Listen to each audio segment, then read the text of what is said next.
what is your favorite sci-fi alien creature?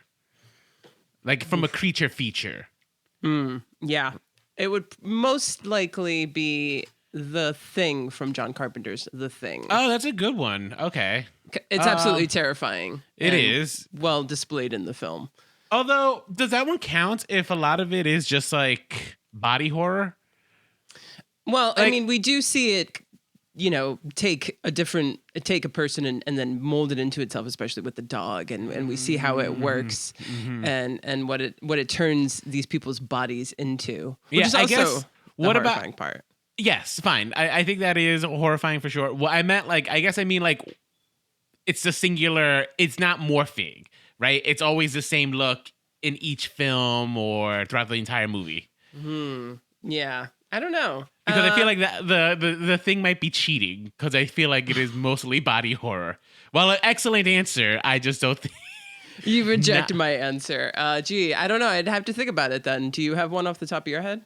I mean, for me, usually it might be the Xenomorph from the Alien franchise. It is, yeah. I think that one has such a beautiful design, followed up by the Predator, because I think the Predator has such a distinct face. The mandibles on it are just so weird, and the dreadlocks. Yeah. I didn't want to be basic and just say Alien from Aliens, but it is truly horrifying. It's a solid design. Yeah, it is. Yeah, especially the mouth within the mouth and the acid breath and being born within. It could be potentially be born within your body. Terrifying. Yeah, and yeah, I mean, we're excited to actually be talking about such terrifying creatures today, particularly the Predator from the Predator franchise, and we're excited to be back from an August off. Yeah. So let's just get right into it. I am Nicole. And I'm Rolando. And this is Remakes, Reboots, and Revivals. An original podcast about unoriginality.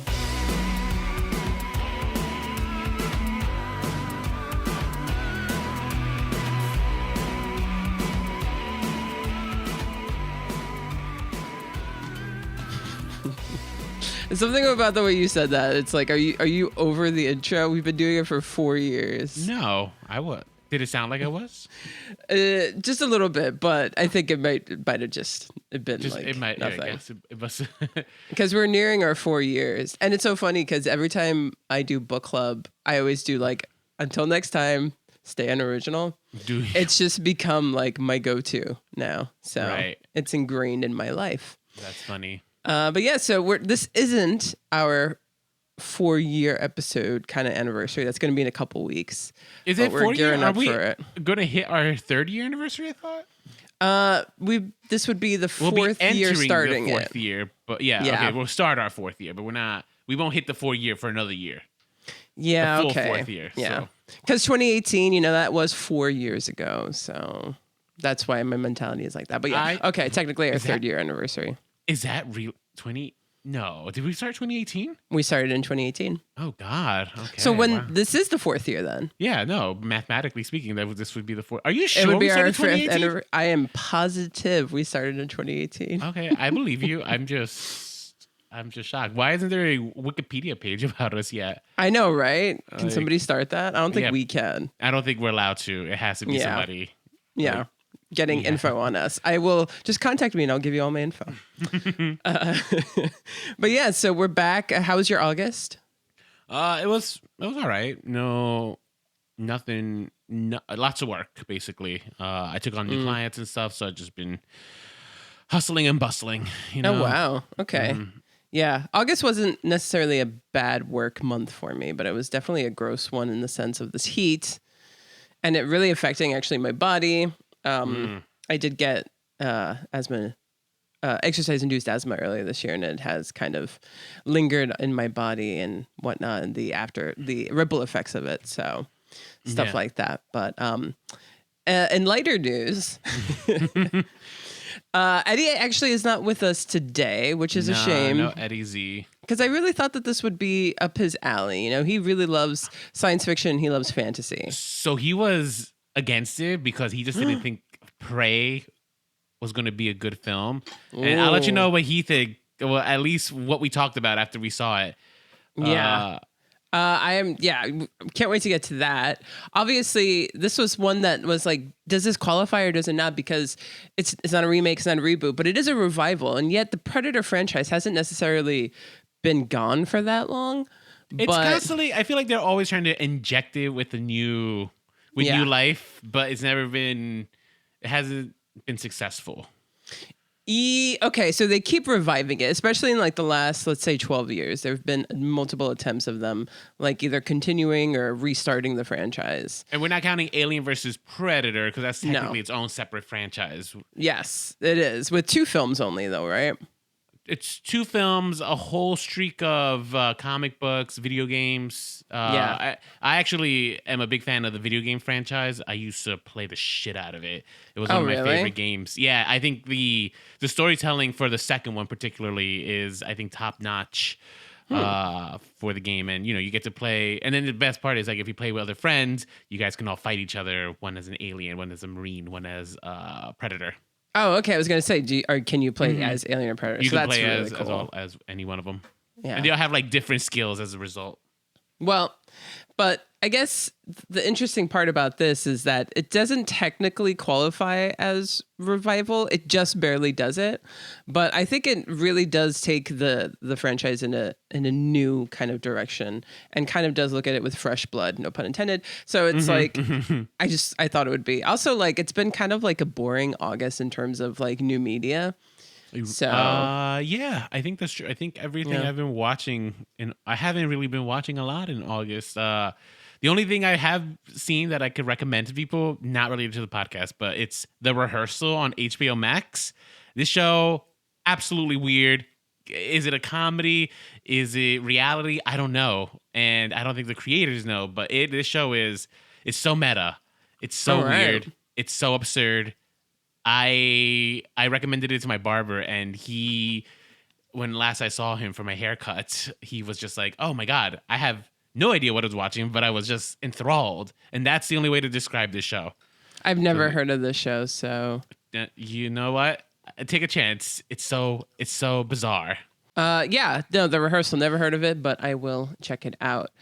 So what was your first introduction to the Predator franchise? Was it Alien vs. Predator? No, it was a Predator film. They used to play it a lot, I think, on basic television, if I remember correctly. And you're talking about the Schwarzenegger one? Mm-hmm. Yeah, that was my first Predator movie, too. When I was, like, in my early 20s, and I really started appreciating action movies for just being, early 20s. Okay. Yeah. I didn't grow up watching Predator. Okay. I didn't really grow up watching Schwarzenegger movies, either. Okay. So, I mean, that's, I know Schwarzenegger gets a lot of love, but I think his movies are just fine. Well, because we grew up in the 90s, and he was big then. He was huge, yeah.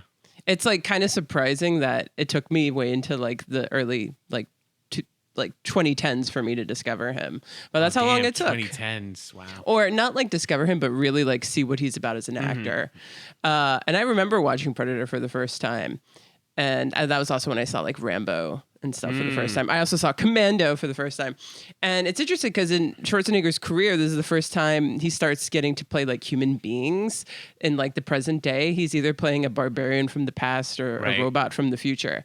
So now he's playing like, I mean, relatable is in quotation marks when, because he's playing like special ops guys who either live in the woods or work in the woods.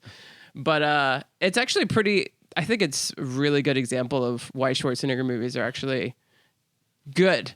He has a reputation for not making good movies. But Predator is one of the good ones. Predator is a very good one, yeah. I think it's a thoroughly enjoyable film.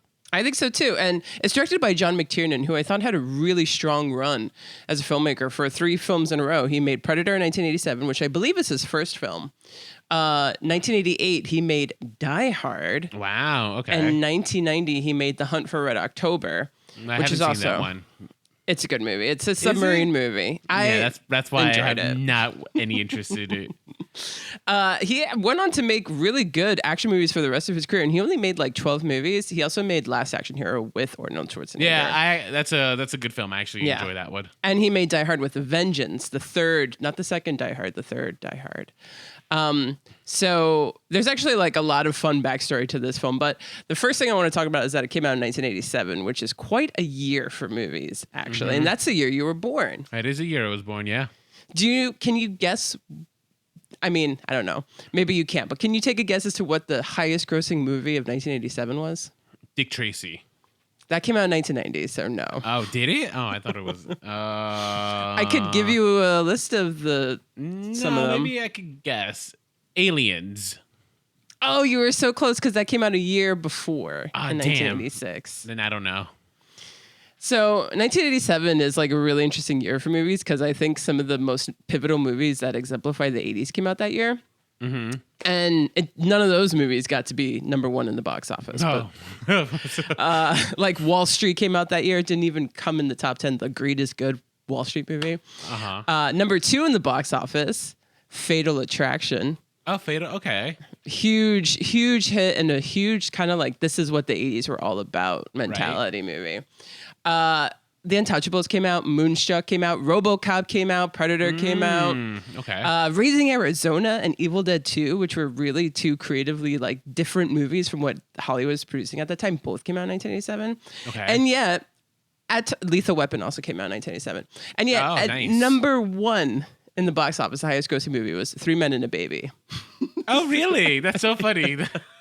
It's a family film. That makes sense. Yeah, I mean, it's wider audience. It's just like, it's so funny because you can't always look at the highest grossing films to really say what's like pushing the medium forward. And Three Men and a Baby is perfectly fine, but like seriously, that's the biggest movie in 1987. It's just I've actually never seen it. I've seen Three Men and a Little Lady. I used to watch that one a lot as a kid. Yeah, because they used to give it a lot all the time on TV. They did, yeah. And we were both watching that channel then. There we go. So funny enough, that's the backstory of that. Predator was not in the top 10. And it's so funny because it has a whole franchise, and yet it wasn't even in the top 10 of that year. So Predator was actually conceived to be a film vehicle that could star not only Arnold Schwarzenegger, but Jean-Claude Van Damme. Oh, who was he supposed to play? He was supposed to be the Predator. Oh, wait, really? So they were going to have it like a human? Yeah, he was not going to be like fully this weird monster thing. They were going to it was going to be a platform for like these two big action movies. And this was before, I think in 1988 is when he did like Bloodsport. So this is before he became huge as his own action movie star in his own right. But they were like, oh, this would be really fun if we could get like these two muscle guys. But then, the addition of Carl Weathers and the addition of that, what's that wrestler guy, Jesse Ventura to the cast, they were like, Jean-Claude Van Damme as the villain, as the main threat that these guys are all up against is not very physically imposing. I mean, so they fired I guess it depends him. on who you ask, but yeah. Well, I mean, Jean-Claude Van Damme is also a very attractive man.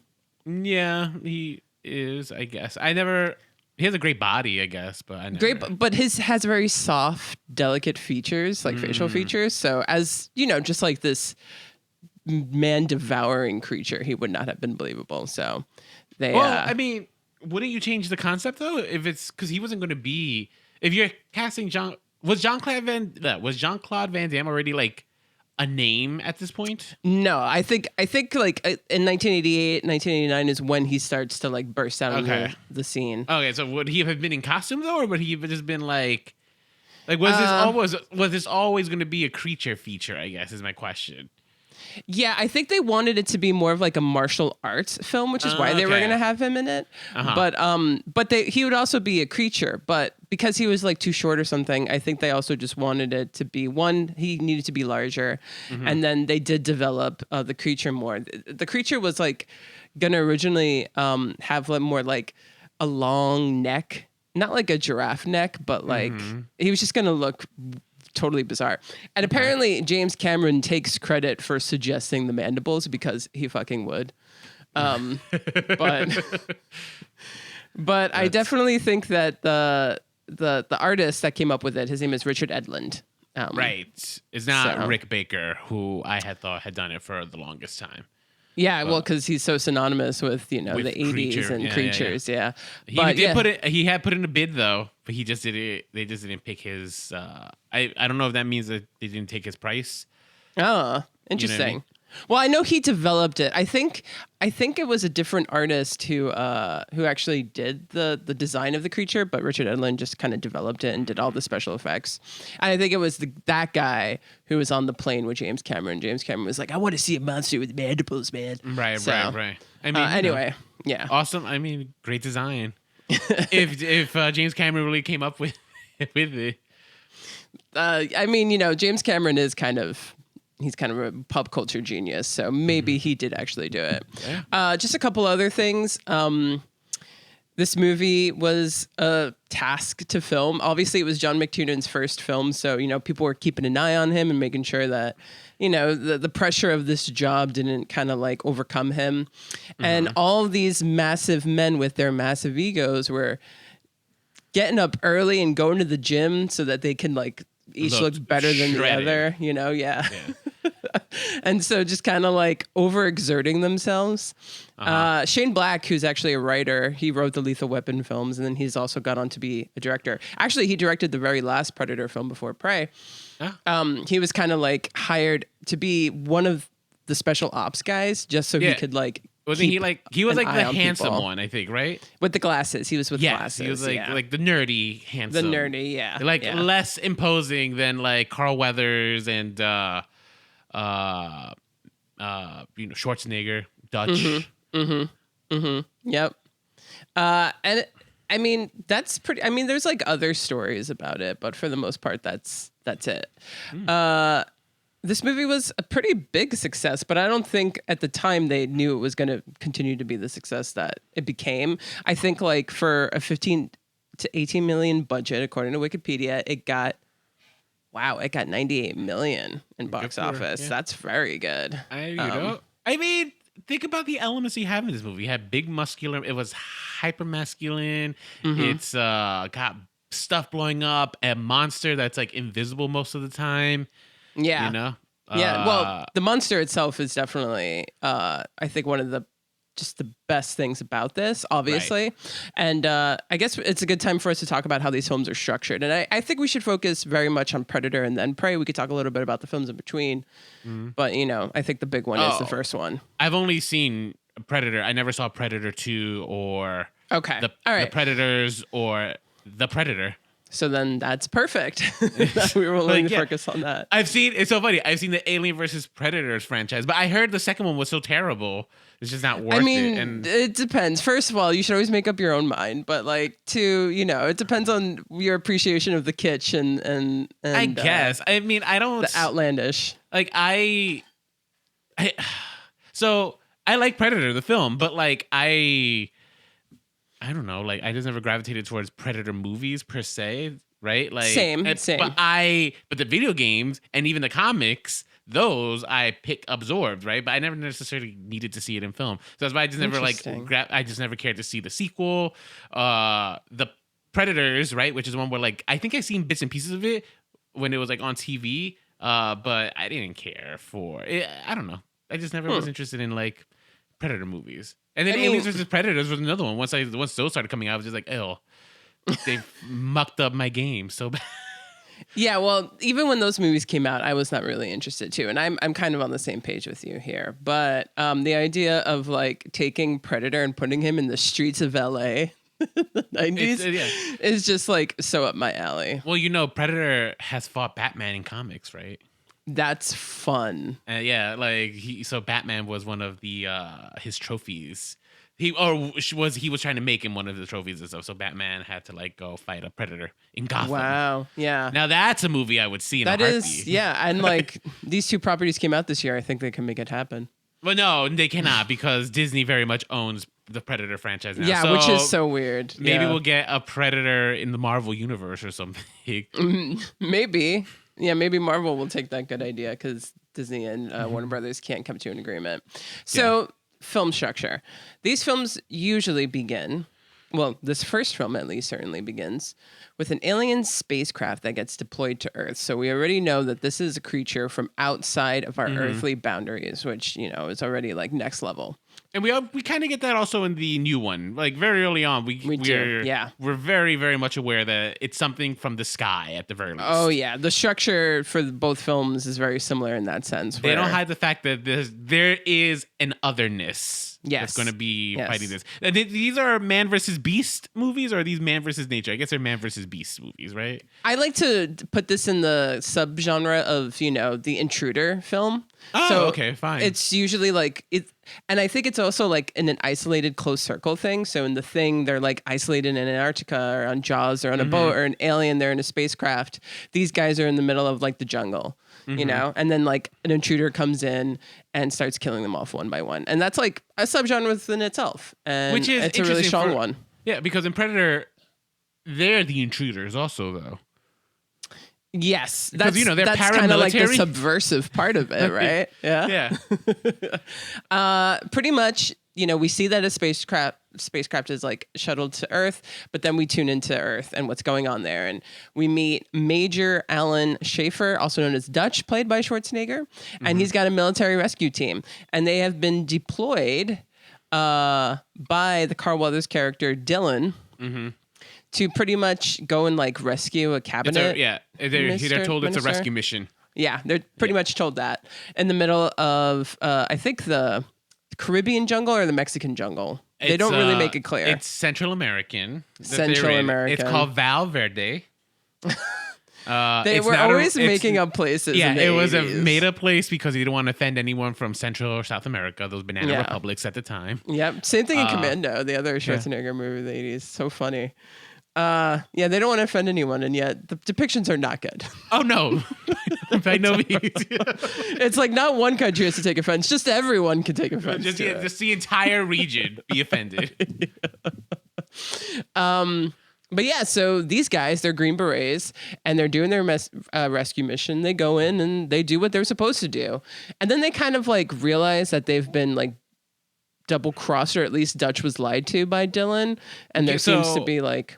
Yeah, so it turns out that they were under the impression that they were the first team going out there for this rescue mission, but it turns out they were not. And so I forgot. I mean, keep in mind the first act is very plot heavy, like a lot of exposition about what the hell's going on. Yeah, well, it's so interesting because it's also like all this shit is not going to matter within a half hour. Exactly. So I actually like that about the movie where they're like they all care so much, and it's like, oh my gosh, so plot driven. And then when they start getting killed, they're like, oh shit, none of that matters. Now we're all on the same team, and we got to get the fuck out of here. So like to me, that almost like doesn't matter. You could technically qualify it as a MacGuffin because again, like. That's all before they realize, an alien is pretty much hunting us down. And it's great because we never see the Predator. We don't see him fully, I think, for like until an hour in. We see his vision. We see his vision. But didn't Billy see like a glimpse of him? Or did he just, I don't remember if he saw like how like it was invisible and like you see like a cloaking. You slowly get like bits and pieces of what he's about. So you see his vision and that he has like technology, infrared, X-ray, whatever. I mean, we can't really define it by our human standards, but it's like he can pretty much see the blood, thermal vision, whatever. He can become invisible. He can cloak himself. Right. He has all these gadgets that are not inherent to his body, but he's like got these advanced gadgets that he utilizes to trap these guys. Right. I mean, they're capable of outer space flights, so clearly they're advanced. He could climb trees and like stay in there. And he makes these weird noises like these these clicking sounds. And I just want to say that the fact that this team did not get nominated for sound design at the Academy Awards that year is a travesty because the sound design is what makes this movie. All of those noises and like going back and forth between the Predator and these guys and what they're like them go like tuning into what's surrounding them is so impactful. I think I know why. I think the final act is probably where the sound design gets a little. I feel like they were phoning it in. The punches. I think the fight sequence was kind of the corniest part of this whole film, and includes sound design and visuals. Well, I mean, we knew a Schwarzenegger movie would end that way, but so it takes you a while. I think it's only until it's down to Schwarzenegger when we when the Predator takes off his mask. Yeah, he, yeah. No, that's when you shows see his it. Yeah, face. I think that's Yeah. when we finally see like the full body reveal too, like the full body. And slowly, while he's killing these people off one by one, we're learning about him. Not that they are, but we learn that he's pretty much here for hunt. He likes to hunt people, and I think also animals, but mainly people because that's like the big one. And he likes to kind of strip off their skin and everything, and burn off everything so that he has their skulls, and then he keeps it as a collection. And whether or not it is something that he is required to do or he enjoys for sport is never really made clear. At least in this But, movie, I think in this it's movie, like it's more not made clear. It's more explored in other medium. Yeah. Yeah. And so pretty much, yeah, like he's there. It's like he's on a mission essentially, and to kill these people and collect their skulls is his mission. Yeah, I mean, they don't give us much motivation for the Predator other than the fact that they're just being hunted, and it's but These guys got his yeah, fun for and their I think lives. part of that mystery is part of the fun. It is 100%. Now, in retrospect, how do you go from Arnold Schwarzenegger as being the hunted, right, who gives like the alien like a run for his money, to Donald Glover? That is a good question. Yeah, movie stardom has changed a lot. It was 2 years later. You know what I mean? Yeah, well, I mean, you mean in Predator 2? Yeah. Well, he was in Lethal Weapon in 1987. That was a huge movie. Yeah, but he was also like the foil to Mel Gibson's character. You know what I mean? The Well, older they were guy, a team, yeah. But I think also Nick Nolte's in that. It's Gary Busey that's in that. Oh, and bummer. that's the one that it's like, how do you go from Schwarzenegger to Gary Busey, that I would say. Maybe I will check this movie out now. They're all on Hulu, so Yeah, they're very easily accessible. Yeah, so what's interesting about this movie is that you get the guys, right? And they're like, the first half of the film is kind of like their bond, like they're kind of like a family because they obviously do all these rescue missions together. And how different they are. Actually, one of my favorite lines in an action movie ever is from this movie when Jesse Ventura is told by one of his comrades that he's bleeding, and Jesse Ventura says, "I don't have time to bleed." It's just so ridiculous. Mine was when he was talking about when the guy was saying is like, "Oh, I ate out a girl whose vagina was so big." I said, "Why is your vagina so big? Why is your vagina so big?" Wait, why'd you say it twice? It was the echo. Yeah. And then after that, you hear the echo from the Predator, right? Like as he's fucking with him. Yeah, I remember that part because I watched it with my brother-in-law and he was dying at that joke. I'm like, you would fucking find that funny. It is a funny joke, not a plausible joke, but. So we have Carl Weathers, Al Dillon, the CIA operative. We have Sergeant Mac Elliott, I think, or Ellett or something, by Bill Duke. Richard Chavez, I can't say his name. Chavez. It might be Chavez. It might be Chavez. Richard Chavez is Pancho. Jesse Ventura is Cooper. Sonny Landham as Billy. And Shane Black as Rick. Do we have one more? I think it might be R.G. Armstrong as Major General Homer Phillips. I don't know if he's actually part of the special ops. I don't remember all of their names, but these are the guys. And yeah, I mean, you don't really have time to get familiar with too many of them. Like Jesse Ventura, spoiler, pretty quick to die. Shane Black, pretty quick to die. I think Billy lasts for a little bit. Oh, I know he's the one who. So he dies when he's chasing the woman, right? The guerrilla fighter. Yes. I think also. Then that means that Mac also. Well, Mac survives a little bit. I mean, all these deaths are happening in the second act of the film, so after they blow up the guerrilla camp, right, with all the Russians for some reason, then they go off. Then they're starting to get hunted. They capture the Predator, right? When they realize they're being hunted, the Predator escapes, starts killing them off one by one until finally only Schwarzenegger and the lady are the only two that survive.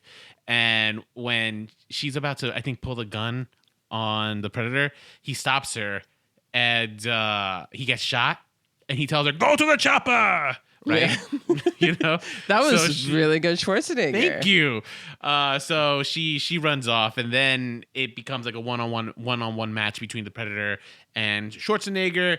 He figures out that the Predator is using body heat to find them, so that's where we get the iconic Arnold Schwarzenegger covered in mud fighting this like creature and stuff. Yes, And, yes. Then the final fight sequence happens at night. And what I love about the Predator, he's very, what's it called? If he loses, he's like, well, all right, well, I'm taking everyone with me, and self-destructs. Oh yeah, you know? no, he's very much kind of like childish in his behavior. Something that we learned in the next film we're going to talk about. But the whole mud thing, do you think that's a cop out, or do you actually think that's smart? Because it's like, okay, these people don't know what mud is, and they don't understand the properties of mud to put it in their vision to like make them see people. You know, like I mean, first of all, I don't think mud is enough to cover up someone's body heat. I know, right? I don't. But in terms of a cop out, I don't know. Like, it was. I remember when I saw it as a kid, I'm just like, oh my god, that's so smart, that's so cool. Right, because it fucks with the vision of the when we see the thermal heats, right? It's just like, oh my god, he can't see it. That's so, I don't know. And it created like this interesting lore around the Predator, right? Because like you got to give monsters a weakness. Yes, exactly. They all Otherwise, need the kryptonite. Yeah. So so I don't know if it's a cop out, but that's the thing, yeah. Like, because it's like you put your, as a screenwriter too, you got to put like, the pedal to the metal where it's like, what could it possibly be? It's got to be something simple and that you wouldn't suspect. So, I mean, I don't think it's a cop out. I did like that because I was like, oh, it's so stupid. And of course it has to be mud. But of course it doesn't necessarily save Schwarzenegger's ass in the end. Like he still has to do all this stuff and create all these like booby traps. But yeah, and the rudimentary booby traps too, no less, right? Yes. Because that's the other thing. Well, which is, I think, the other interesting thing about the film, right? Because it's about human ingenuity beating out alien tech. Well, doesn't the Predator kill himself in this movie? Well, he does, but like he was severely injured by Schwarzenegger with the giant tree stump. Oh, true. Right? My favorite, yeah. And then the Predator kills himself. He's laughing. He's maniacally laughing, yeah. like really scary. So that's that movie. I don't know if it's. I mean, it might be in my top. It's so weird because you don't necessarily associate Schwarzenegger with Predator. Like the franchise is kind of transcended past its Schwarzenegger-ness, unlike of course Terminator. Interesting, because yes, unlike Terminator, where that's like a Schwarzenegger franchise, I don't think when I think of Schwarzenegger, Predator is easily one of the top 3 films, though, that I do associate with him, though. Oh, okay. Yeah, like those are it's Terminator, Jingle All the Way, and then Predator would probably be my next one that I think of him immediately, right? Like, yeah, for me it's like Terminator franchise, Commando, and then I don't know, maybe True Lies or something. That's a good one, but it's not. It's a good film, but it's not my favorite Schwarzenegger role. Right? Yeah. No, it's got to be. In retrospect, like this one isn't either that much, I think. In retrospect, I think it's just, but the alien is so cool in this that it's what makes it. It's like, it's a survival film. It is. Actually, scratch that. My number 3 would be Batman and Robin, because it's just it's so quotable for Schwarzenegger. Do you know how what's funny? Like I saw this meme. Oh, I forgot about. I want to bring that up though. Remind me. But the meme about. It's a picture of Uma Thurman and Schwarzenegger in their costumes from Batman and Robin. The quote is just like, he wanted to cool the earth and she was regrowing forests. And we're supposed to root for the billionaire inheritor. You know what I mean? It's just... And I think that's so funny how like Pamela Isley, who is Poison Ivy, she has like kind of, I think in the comics, become an anti-hero as a result of like our climate crisis. Yeah. Like we're no longer seeing her as like, is she really a bad guy though? Like she's kind of been warning us for like decades. Anyway. Just to continue off topic really quick and then getting back onto Predator. I've noticed that most of the women in the Batman universe have become anti-heroes and not full-fledged villains. I mean, I think it's the writers it's an interesting realizing thing, yeah. realizing it's like maybe we did women dirty. Maybe we should correct that. Make Catwoman like pretty much good. Harley Quinn more complicated. And where she stands out anyway. Yeah. But I forgot. We forgot the other meme. There's a big meme that came out of Predator. Is the one where Carl Weathers and when they the shake two hand holding, hands. yeah. I mean, if anything, that was the greatest gift that Predator has given us. Seriously, like the close up on their arms flexing when they join hands. It's ludicrous and it's wonderful. So, Predator spawned many sequels. In fact, Predator 2 came out in 1990, the famous set in the hot summer of 1997. It's in the future, Right. in Los Angeles with violent gang members and whatnot. Wait, it came out in 1990, but it's set in the future of the 19. That's so weird. Why? Yep. Okay. I guess maybe Predators come every 10 years or something. I don't know. Then we didn't get a Predator movie for a long time because Predator 2 didn't really fare well until Alien vs. Predator, which was really huge. I mean, it was huge to the fact where it spawned all these other mediums and then got a sequel. Right. Which was not good. But then they were like, maybe we can bring back the Predator franchise. So they made a movie called Predators in 2010. Now that one has Diego Luna, right? Yeah, and Adrian Brody, I think. Oh, is it both of them or is it one of them? It's both of them. Oh, really? Okay. Yeah. I vaguely remember. I do remember Diego Luna. No, wait. Then he might be in Predators, the Predator, because Adrian Brody's definitely in Predators. Okay, so maybe I'm mistaken. Maybe he's not even in. Maybe Diego Luna isn't in it. But that's the one where they're sent off to another planet, and it turns out to be the Predator planet, hunting planet. Topher Grace. That's who I'm thinking of. Topher Grace is in this film. Oh, seriously? That 70s, yes. That 70s show. Wow. Topher Grace. I mean, it's been a long time, actually, so I don't really remember. As is Danny Trejo and Lawrence Fishburne. I know. It's such a cast. Yeah, if I remember correctly, Lawrence Fishburne had been surviving on this planet for a long time, right? Like, Yes. Yeah. It was such a weird turn for the franchise to go in that, like, it definitely is my least favorite Predator movie. It's just, I don't know. And then The Predator, which came out in 2018, was actually directed by Shane Black. I don't think he wrote it, but it definitely was them trying to kind of like restart the franchise. Restart it. But they did it differently. It was like a bunch of soldiers who had PTSD. Mm-hmm. And they're like tasked with trying to find out the purpose of why predators have come to Earth to play these and I think that one games. And I think that one is more connected to the Alien versus Predator franchise at that point because they're trying to like connect them as like one singular universe type of thing. Yeah, I think so. Well, they also they create like there's a new genetically enhanced predator. Yeah. So and they took down other predators, but then there's like a new predator, and it's like gonna destroy the planet and all this stuff. It's always big. I don't think a singular predator can take down the planet, but I don't think because he always kills himself. He always like fucks up and like, right. I think he could make a world of hurt. Yes, but I don't think he's not winning. The grand fight, you know. He can only kill so many people before he has to self-destruct. But we're not talking about any of those movies because we're only going to focus on the new one. We're going to focus on the prequel, which is an interesting new, direction that they're taking it, and showing you the first predator that ever came to Earth in the 2022 film Prey. Is that how they're marketing it, or they didn't explicitly say that in the movie, right? Well, let's just say that they're not marketing this incredibly well at all. Some people didn't even know they did. I agree with you. I saw the trailer here and there, and I was like, their new Predator movie. When did this come out? And I was just like, I'm not watching this. And then you're like, we're gonna cover it on the podcast. I was just like, oh, great. Well, I thought you would be happy because you didn't have to go to the movie theater, which is the first they done them dirty thing that they did. Agreed. They should have released this in the theaters. And then I also agree on that one. Yeah. And then they did zero fucking promotions for it. Like not a lot of people knew it was happening. They released it in August, which is still a shitty month to be released in anything.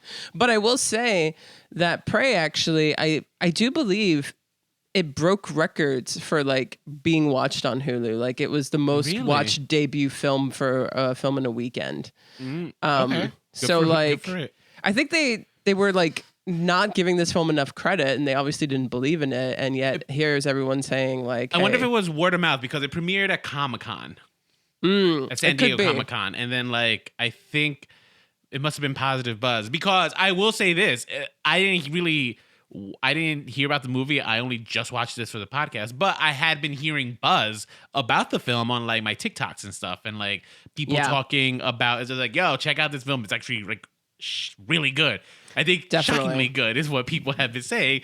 When you said we had to cover it for the podcast, I was just like, all right, fine. I will say this. There are 2 edits of this film, right? There's the English version and the Comanche dub, in which they just, they also filmed this in the native language of Comanche. And you did recommend me watching it in the Comanche. I did not.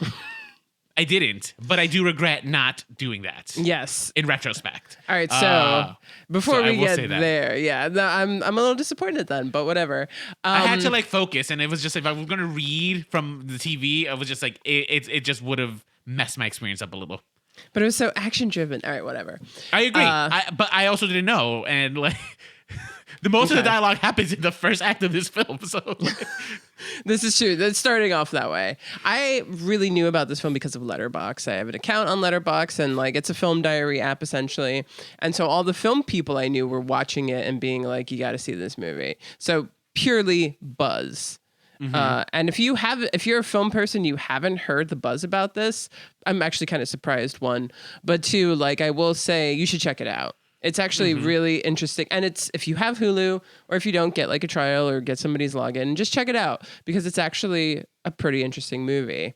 Rolando kind of, dropped a couple of things already about the different languages, right? So they don't essentially like the first Predator on Earth, but you can essentially like say maybe this was the first. Maybe it wasn't the very, very first Predator, but I think a lot of people, I've read somewhere that it was like the first Predator on Earth. Well, I think it'd be smart if they don't say that, because then I would argue this movie now allows a franchise to take a new breath, in which we could now drop the Predator in any time period that we just never thought about. Like now, imagine you throw him in like feudal Japan. Ooh, you know what I mean? Yeah. And it's just like, okay, why not? Throw him in the middle of like the Inquisition or something. Right. Oh my God. Imagine, like that would be wild. Like having Spanish priests super wild, and nun fight a predator. And then who are we rooting for? Are we rooting for the predator? This is true. This is true. Yeah, like really manipulating things there. So the film takes place in 1719, and it takes place in the Great Plains. So this is pretty much the new land. This is not America or United States yet. Wait, did you say 1719? 1719, okay, yeah. 17, yeah. And because of this, the people who we're focusing on are the indigenous people of what we now know to be the United States of America. So they are a Comanche tribe, and our main character is a woman named Naru. And she pretty much, she's got this inferiority complex where she wants to be like the great provider for her people. And she's like in the shadow of her brother, and nobody believes in her, mainly because she's a woman and because she's kind of inexperienced. Oh, actually, that's so funny. That was her brother was totally the only person who had faith in her, though, because he was very supportive of her. Which but she still was in the shadow. Yes, well, of course, he was like he's clearly a great hunter, but I appreciated the fact that he wasn't like a straight up dick to her. Yeah. I think that was like kind of refreshing, to be quite honest. That he was like really trying to help her be a hunter.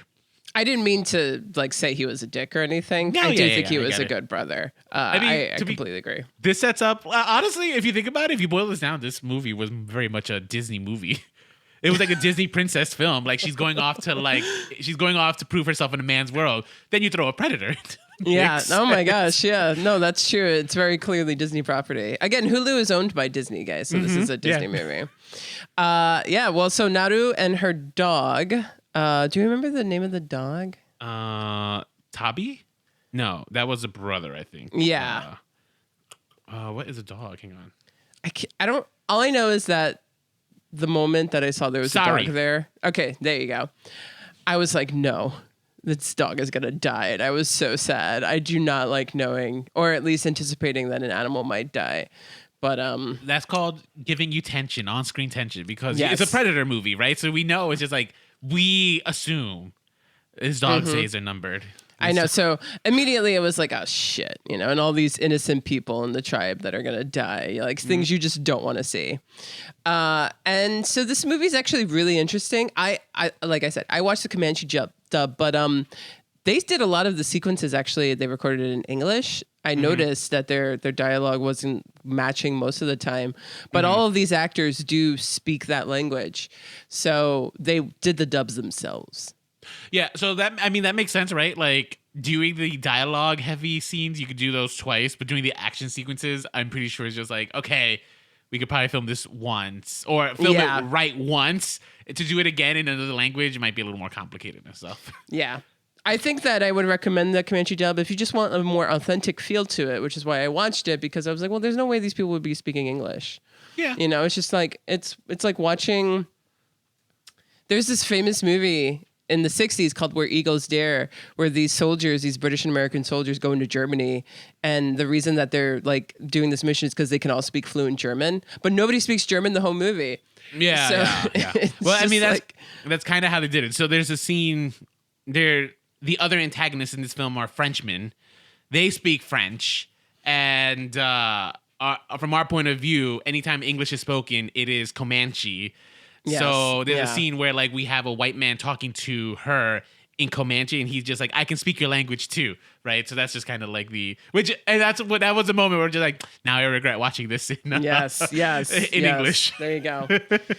Well, so essentially, you know, like we take our time getting to know Naru and her world, and that like you know, she's trying to like hunt down animals and whatnot with her Yes. dog by her side. There's like She this. wants to- there's a ritual that she has to. It's like a tribe ritual to like hunt a big game, and she thinks she's ready. So I think her brother and one more, they go off to. Oh, they were hunting a mountain lion. Yes, it was a mountain That's lion. like the mountain lion that's terrorizing the village. And during the hunt, things go wrong when, you know, a predator becomes the hunter. Yeah. Again, it's all And- these things that matter until the predator comes along, and then nothing matters. Yes. And yeah, and like I think she comes really close, I think, at one point to the big cat, and almost dies like in like the trees or something. Yeah. Trying to prove herself. But they both get distracted by the predator Yeah, there you go. making noises and stuff. There's also this. So the movie actually like has a lot of sequences like this, and like her just like trying to practice her strengths as a hunter. And so in that way, it's like it's an action movie in nature. You know, like all the action that can occur in nature for a bit. There's like a sequence with a bear, which right. is actually, even though it's completely CGI, it is, I thought, pretty well done. One of my favorite sequences, actually, I think this is post Predator arriving, but she's trapped in quicksand. Yeah, that is post. So in terms of plot, basically what happens is after she fails at capturing the mountain lion, she is now convinced that there's something else in these woods. It's not just a mountain lion. And instead of her mom kind of uses the fact that she failed at the mountain lion to like, you know, be a gatherer. Like with all the women in the tribe, she decides I'm going to hunt this thing on my own. And she goes off on her own kind of adventure, which again, very Disney-like. I felt very Moana vibes, very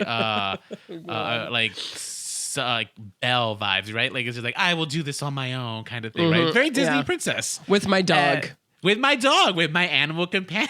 Yep. So she goes off and she's discovering. So there's things she's figuring out. So like a whole swath of like buffalo have been like maimed and murdered, and she puts the assumption that it has to be this one singular creature that I'm hunting. Twist, it's not. It's actually the French, the fur Voyageurs. traders, Yeah. who have been like, you know, skinning and gutting animals, who they themselves have been hunting this creature who has been, I guess, terrorizing the French men. Yeah. They've been this- slaughtering the bison, and they treat her, you know, like a savage. Right. And when that gets added into the film, you're like, oh, this is getting historically accurate in the best way possible. Yeah, right. I mean, you know, let's make the white man worse than the predator. Yeah, because it's also like we've never really seen this before. And it's like, oh yeah, no, that would have happened. Like they were both inhabiting the space at the same time and they would both be afraid of each other. But, you know, they would have the upper hand and they would treat these people this way. Right. So I was like, when that happened, I was like, oh, this is great because now the Predator is going to come in and kill everybody, and you actually want him to kill these people. Oh yeah, no, when he's killing the French folk, like I'm not so condoning it, but I'm just like, it's just like, yeah, you know what, like, do it. They're the Kill invaders. You know what I mean? Yeah, save the bison, kill the French. Yeah. Sorry to our French listeners. And we actually get to see, like, they get to see the Predator fully too. Like, I don't really think that in at least the 1987 movie, they didn't really know what they were up against for a long time. But you know, these people are very well aware, and those sequences too of like when her brother comes and those other two guys come. And then she's like, no, they like tie her up or something, or they put her away, and she can't really like defend herself. Or Yeah. And then the Predator comes and starts killing them. Yeah, that wasn't her brother who was there. That was the other guy. Yeah. Other dickheads from her tribe. Yeah. That's when we actually learn something about the Predator. She deduces that the Predator will only attack you if he actually thinks of you as a threat. If you are not a threat, it's like not worth it. It's a game. It's a fucking game. This film doesn't make it a fact to point out that for the Predator, this is a sport, not.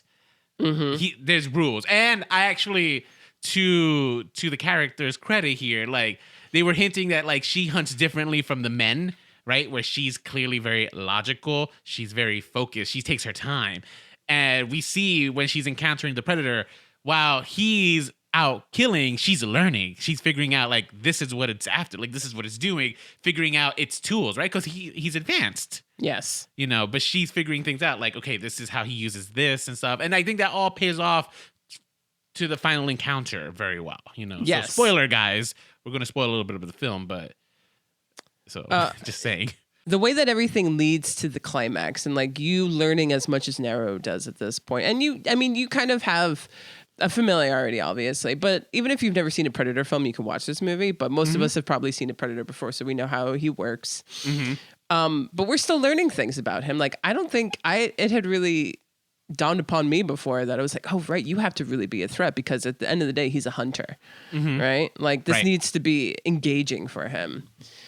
So you're just like wondering, how is she going to do it? How is she going to do it?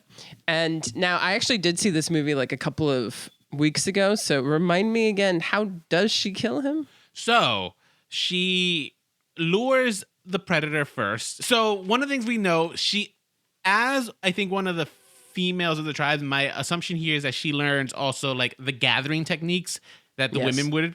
And as a result, she is also a healer, right? She understands medicine in a way that the men don't. One of the tools in her arsenal are these petals that, as she puts it, cool the blood. Yeah. And when we remember from Predator, they are thermal-based vision creatures. So when she figures out that the Predator sees through heat, she uses the petals to her advantage. She captured one of the head Frenchmen and kind of she lops his leg off and gives him a weapon, right? He's ready to shoot. The fact that he had the weapon, she knew the Predator would come and attack. And since she was her blood was cooled, she was going to you know, as she said, it's just like, you don't realize that that I'm hunting you. And neither does it. And then, you know, that was when we get the cool action sequence between the Predator and her. And she also, prior to this, like she had the Predator encounter with her brother when her brother dies, but she was able to recover the Predator's mask. And she, through, you know, watching, she realizes just like, okay, this Predator uses this to like kind of attack. Like it locks. She figured out the lights are kind of like a locking mechanism. So what she did was like she kind of created a booby trap where when it's going to activate its weapon, it would attack itself by accident. Yes. And that's how she used its own technology against the Predator. Which I mean, Eddie and I rewatched that scene several times. It's just like, wow, like because it was a cool action sequence. I will say this about the film. like, you know how one of our biggest complaints for action films is like all the editing and all the cutting? This one actually held on the action a lot of times. My one complaint is that sometimes the camera was too shaky and it kind of was distracting. But other than that, I will respect Dan Trachtenberg and his direction here for like holding the action. No, like we got to like absolutely. see these action sequences like in their full breath and stuff. And that's most likely why you only filmed them once. It's just, you know, Yeah, it's like this one is and true. done, you know?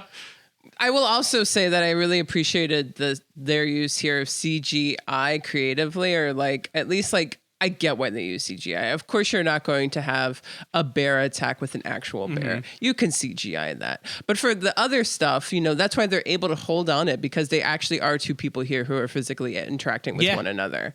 And same thing with like the creature design, right? Like it's you had a person in costume and you know, Yep. you feel it, you see it. You see know? it, yeah. It definitely feels more tangible and all that.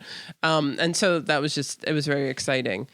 But the Predator, he comes off as like, he comes off almost like, I'm going to call him a fuckboy, but obviously we don't know anything about his sex life. But in the sense where he's like, The guy who plays a Predator is kind of hot. oh, really? You saw him? Yeah, like if let me see if I can get you. I want to copy the image.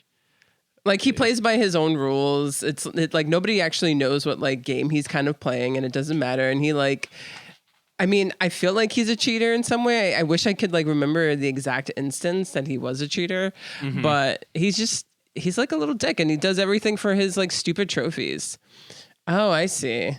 Yeah. Wow, this guy is very physically imposing. Well, I don't know how much of that is makeup. Well, he's But very tall too. He is very tall. So, and you know, that's one of the big factors for the Predator. So I don't know Yeah. how much padding there is in that outfit, but he looks attractive. So Oh, and you're he's right. nobody without his mask. He's a fuckboy. Yeah. Predator, confirmed. It's definitely, yeah, it's confirmed he's a fuckboy. And he needs that mask. Like he like is a totally handicapped without it, which is just like, you ain't got shit. Like without that mask, like fight me, you know. Oh, right. Fist to No, yeah, fist. you're right. Yes. And I think, well, that's part of the original Predator too, right? Like that's why he takes off the mask and then he goes one-on-one with Schwarzenegger. Here in this film, in Prey, he has to go one-on-one because she has the mask and he's forced to. But you're right. I mean, you know, he is kind of I think he is like a little bit of a sore loser, but that's ultimately his downfall, right? Like she used his weapons against him. Yeah. And stuff. I'll say this. I thought this was a wonderful film. Like I came out like saying, like, oh, this was great. Like this was A this total was, like, surprise, yeah. it felt like such like very classic Hollywood filmmaking. But oh, like, wow.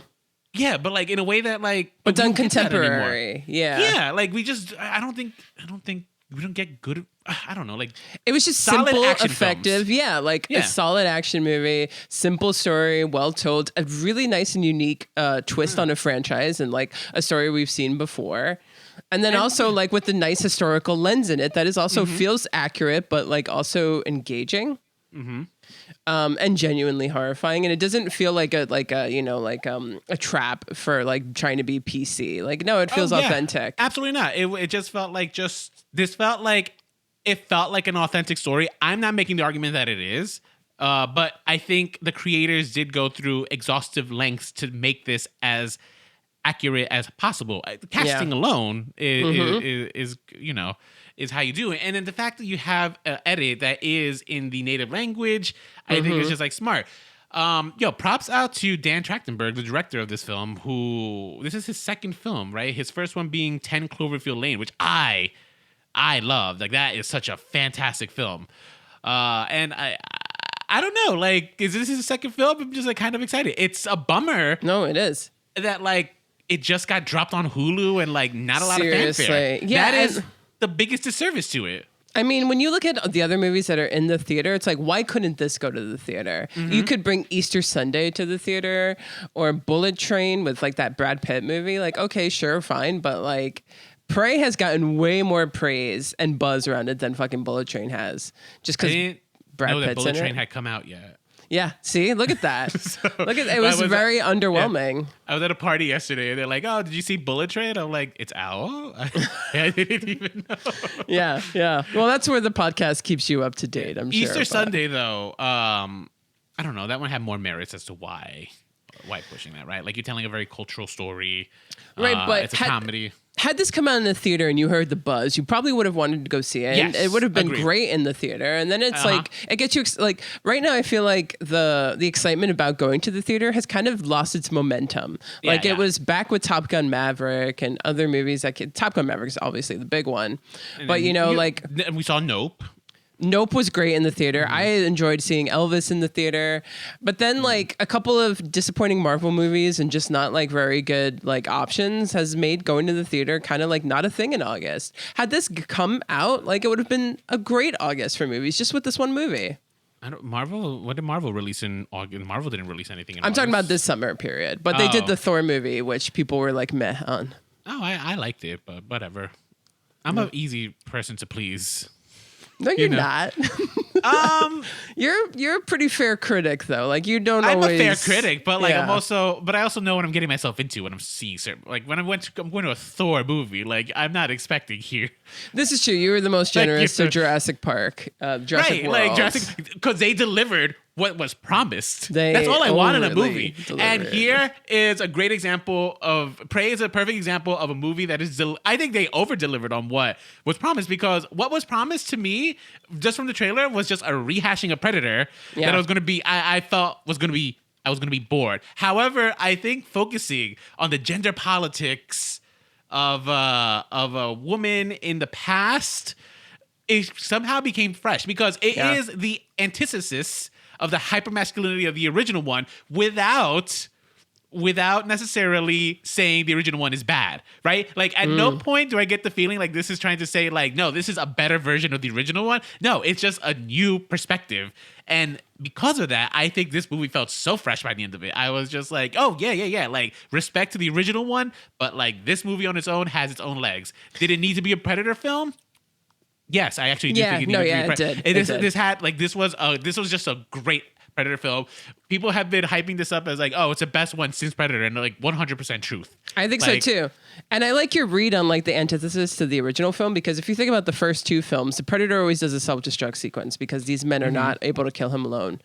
Naru is able to kill this guy. That's true, yeah. And then she beheads him and brings him to her tribe. You know, kind of like as her own trophy, like he does for all these human beings, she does to the Predator.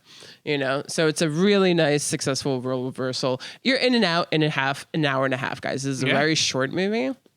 But it's so, again, it's just a well-paced film. It is, yeah. And I think, yeah, it's just, I definitely think so. Props also. The dog does not die. yes, The I brother know, right? dies, but the dog doesn't, so that's good. The brother dying was the only thing that I saw coming a million miles away. 'cause He you had need to that die. He all had his to. lost moment. Yeah. But Yeah. he did die I thought he died in a fantastic way. Like, I thought he went down like swinging, right? And that scene was great because it really shows you, like, yeah, he is clearly the great huntsman, right? So we got to see him in action, like everything Yeah. that was promised to us, right? Because up until that point, we'd only heard, we hadn't seen it, right? Because even when he took down the mountain lion, we never saw that, right? Because she was unconscious. Yeah. Yes. So we got to see him actually. He probably could have taken down the Predator, but again, having her do it, I think it was just such a wonderful film. I also shout out to the actress Amber Midthunder. She was great. Absolutely, yeah. I Whole loved cast her. was great, and there's not really anyone whose name that you're familiar with too, and that's also what was so good, is that you really got invested because these actors did such a good job that you really believed it. Like sometimes when you have a star vehicle, like with Schwarzenegger and Predator, it's like, first of all, you know what to expect because you know Schwarzenegger is not going to die. right. You know, there's like rules to a big star action movie, but like when you don't have those kind of like names in a movie, anything's game. She could have died.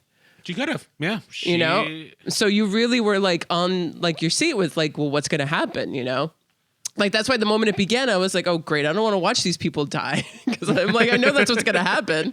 And it's like, damn it. And the dog too. So yeah, just really, really solid new put into the Predator franchise. And I think your read of it being a Disney movie is actually highly accurate. Thank you. So that's a good read. Yeah, So I just wanted to say, so Eddie was fighting me on watching this one, right? He waited to the very last minute to finally come around to seeing it, and by the time he's just like, oh, this was good. And part of it is the marketing. The marketing for this film, like when It's terrible. I would see like clips of it on Hulu, and it just made it seem like it was going to be like a knockoff Predator. Oh, it seemed a little low budget, to be quite honest, on some of the marketing. And I was just like, I don't know if I want to see this. And you come out, and it's just like, oh, this was a fantastic film. This is, what are you doing, Disney? Like, this one could have brought in lots of box office revenue. Or at the very least, it would have brought in. Let's say it didn't do well in the box office. It would have been enough buzz though for people to definitely check it out on Hulu. But I don't know. I guess if people are seeing it, they're winning anyway. I don't know. I guess what I'm just trying to say is like this is one of the few movies I would have wanted to see in the theaters. Yeah, no, 100%. And it's definitely like I think it made so far. It's on my list of my favorite films of the year so far. This actually might be as well for me. Yeah. Yeah, I definitely think that it was just an utter surprise and definitely worth checking out. Like, honestly, worth checking out. We've watched a bunch of things this year that I'm like, skip. We have, but actually, I think we've actually been seeing more things that we've been like, okay, this is definitely a better year than, like, say, last year or the year before. For sure. So. I mean, I think it's all going to go downhill pretty soon because we got Pinocchio coming on up. And I saw just for the trailer, it's just like, oh, we're literally just CGIing. I know, right? They're calling it live action. Live action, my ass. Like, yeah. It's like the only thing that's real is Tom Hanks, right? He's Geppetto. Yes. And I'm sure, like, the people who pay the other human characters, but... what other human characters? We'll go into that. Yeah, we'll figure that out. Okay, so we usually ask, was this needed? But we were really trying to rephrase this. So did Predator need to be revived? And did we need this added to the franchise? So my answer before watching this movie was going to be like a hard no. Like, I don't think we need another Predator franchise. But Prey shows you how you could revive the Predator franchise, or at least it revived the Predator franchise in the fact that, like, oh, I'm excited now to see what we could do, right? Because I think Prey does a great job of changing what our expectations for a Predator film is, right? We were expecting like hyper masculine, like people shooting guns and like special explosions, Green Berets, and here we saw a very subdued film with great action sequences, and it's just like, oh, you're right. We could throw the Predator any time period, and it'll be wild. That's why I'm saying it's just like feudal Japan. Let's take the Predator to like the Bridgerton era. The Crusades, you know what I mean?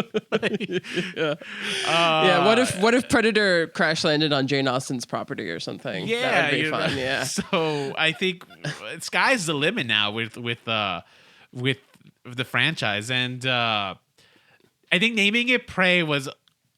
What do you think? Like, it's the opposite of Predator, right? Yes. Because which again goes to that whole idea, like this is the opposite of the original Predator. Yeah, no, I think it was a clever name instead of it being like the first Predator or whatever. Right. Like, completely remove yourself from all those other movies that all have Predator in the name. Predator, Predator 2, The Predator, Predators, right? It's like, Jesus, stop it, guys. But it's, yeah. Oh, yeah. And I think because it's true. Like, we're never getting the point of view of the Predator. We're always getting the point of view of the prey. Yeah. Yep. So it's like, clearly name it that. Yeah. We know what a predator is at this point. So it's just like, nah, let's focus on her. No, 100%. And I agree with you. Like, to answer the question, I would say yes. And I would even answer the question, was this needed? I do think so, because I think they rescued the franchise, which was getting a little bit tiresome. And it's almost like a clue to other franchises for us to realize, oh, wow, like, we actually can expand our horizons and take us to like new and different ways. And it's also nice to see this story presented in an action movie format, which we hadn't seen with these kind of characters and heroes before. And like a nice dose of like just all in out action, kind of like ridiculousness with historical accuracy. Like, that was just such a great addition of the French Voyageurs. Yeah. So I definitely, I mean, this is kind of like a perfect movie too for where we are in society right now in 2022. And I think this is kind of like up everyone's alley. And I feel like they've been marketing it to people who are kind of like, don't want to see like a Predator movie and Indigenous. So they're like, but it's really action, you guys. You got to see this movie. And like, fuck those people. Because like, we shouldn't downplay the aspects of this film that are the best aspects of it, you know? Oh, yeah, no, I mean, without a doubt, setting here. So, if you're like questioning... Reigns. Absolutely. If you're like questioning whether or not this movie is going to be good just because it's about indigenous people, fuck you. Okay. Or it's just like Hollywood trying to be PC. Fuck off, dude. Like, give it a fucking, it's a good, solid action movie. And like, you don't need people shooting guns, white guys shooting guns for it to be a good action movie. You don't. And you get it here still. There are white guys who shoot guns. So this is true. This is true. It's just not painted pleasantly, you know. But have you seen the movie? Do you have any thoughts about it? Or do you completely disagree with us? Or did we hit the nail on the head? You should let us know by reaching out to us. You can email us, remakesrebootsrevivals@gmail.com. Hit us up on Instagram @remakesrebootsrevivals. That is our handle. Our handle on Twitter is @remakespodcast. And you can also find us on Facebook and YouTube by just typing in and searching for Remakes, Reboots, Revivals. If you enjoy this podcast, or if you don't, whatever, head on over to Apple Podcasts and give us a rating. You can also rate us on Google Podcasts or Spotify. Any rating just will help us tremendously. Right. And if you can on Apple Podcasts, a little review and let us know your thoughts there would be great. And then lastly, we still have that voicemail service that we're trying to collect some voicemails up for an episode. So if you want to play your voice, let it be heard, call in this number. 862-248-2326. That's 862-248-2326. And stay tuned for this month because we will be having our 4th anniversary episode coming up in just a couple of weeks. And it's going to be a fun one. We're not going to do anything special for it, but you should still tune in. We might do something special. We'll see. We'll see. We'll talk about it. We'll see. We're very busy people, so. Yeah. But all right. Well, I guess you're off to Disney World. I'm off to New Orleans. Yep. So until next time, stay unoriginal.